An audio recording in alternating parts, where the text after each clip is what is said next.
The Dragon Ball Z Budokai Tenkaichi trilogy consists of 3 of the heaviest hitters of the PS2 era. These 3 games helped define and revolutionize what a Dragon Ball game could be like. An open area, 3D style arena fighter, faithful to the anime in terms of look, feel, gameplay, and overall execution. These games have earned their place in history as a legendary threesome that started with an idea that was expanded upon and improved with each title going from serviceable to perfect to even more perfect. After the trilogy though, there was a follow-up game however that doesn't really get all the love and recognition of the original games, which is unfair because it deserves to be seen in the same light. So grab a buddy and get ready for a tag match players because today that all changes. This is Blazed Apples, and this is the criminally underrated Dragon Ball Z Tenkaichi Tag Team. But before we begin, make sure to leave a like and subscribe with notifications on, it's a massive help to the channel, and maybe check out my look back on the legendary Tenkaichi trilogy too while you're at it. Now let's begin. Dragon Ball Z Tenkaichi Tag Team!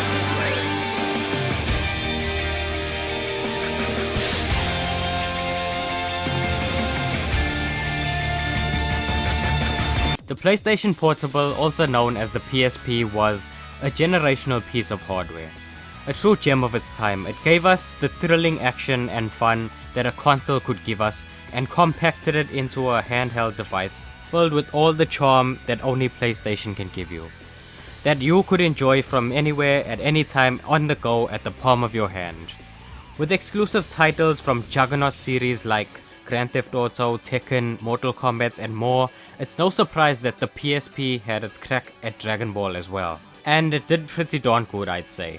We got 2 kick-ass games in Dragon Ball Z Shin Budokai and Shin Budokai Another Road, and even one other game that I'm not going to mention or talk about, but you can watch me play here. But the PSP somehow managed to outdo themselves. They managed to one-up themselves. The Shin Budokai games faithfully continued the Budokai series and offered arguably the best and most fun gameplay of the bunch. So where do you even go from there? Well, just like before, after the Budokai series came the Budokai Tenkaichi series.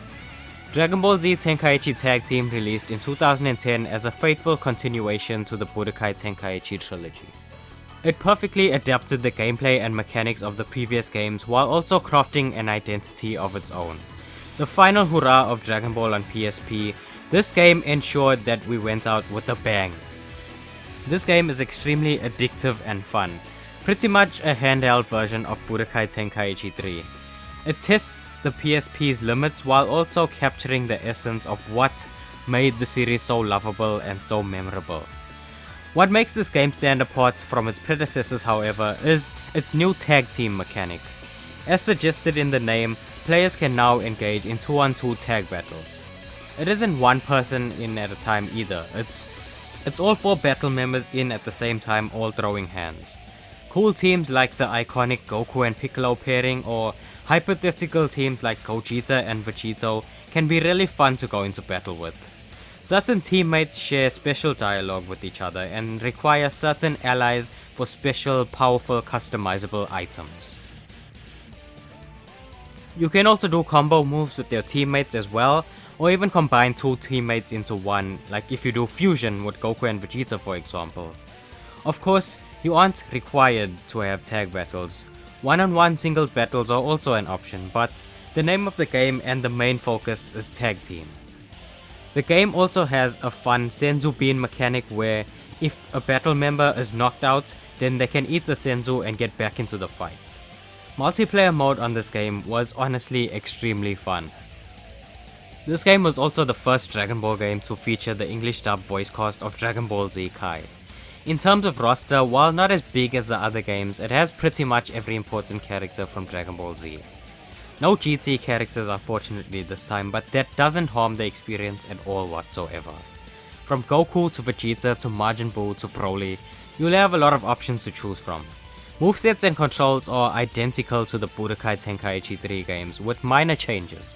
So if you are a master of those games, then chances are you'll be a master at this one as well.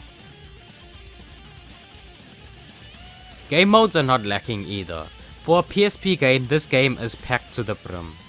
You have your training and tutorial mode to learn how to play the game, and also free battle, customization, survival mode, and battle 100. One of the most fun aspects of the game, however, is the game's story mode. It might be the billionth retelling of the Dragon Ball Z anime, but somehow this one remains relatively fresh. You have this like mini open map that you can fly around and explore and discover new things and go on side quests in addition to the main meat of the matter. It's honestly really time consuming and engaging at the same time. There's also the special what if modes where, for example, you can play as Gogeta, like what if Gogeta fought Majin Buu instead of Vegeta, or what if Goku met Bardock, or even what if Piccolo became a Majin instead of Vegeta, and more. All very interesting scenarios. I describe Tenkaichi Tag Team as a mini version of Budokai Tenkaichi 3 strapped with the fun gimmick being tag battles. There are people out there who are unaware that this game even exists, and it's a shame because it's one of the greatest Dragon Ball games I've ever played. I started out on this channel playing PSP games, and today's actually the anniversary of the first time I actually published a video. So what better way to celebrate than by talking about one of the console's greatest titles and one that continued such a legendary series.